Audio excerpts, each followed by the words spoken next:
ውጊያው ከተነሳ የተከበረው ምክር ቤት ውጊያው ከተነሳ ውጤቱ ግልጽ ነው ውጤቱ። ከዛ በኋላ አይሰራም። አሁን አለመጀመር ማለት ነው። አሁን ውጊያ እንትና ያግዘኛል የሚባል ነገር ሰው እንዴት ዩክሬን እያየ ፓለስቲንን እያየ ስለማገዝ ያወራል? ማንም አይሞትልህም። ሞራል ይሰጣል እንጂ አይሞትልህም። መጨረሻ የምትሞተው አንተው ነው። አያዋጣም።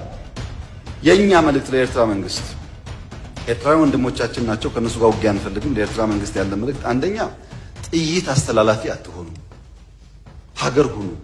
ወደ ጎረቤት ሀገር ጥይት ማስተላለፍ ጥሩ አይደለም። አባይም ጸባይ ገዝቷል። የኛም ሽፍቶች ጸባይ ይገዛሉ እና አንድ ቀን ጥይት ሳመላልስ ብሎ ታሪክ ስለሚናገሩ ጥይት ማቀባበል ይቀርባችሁ።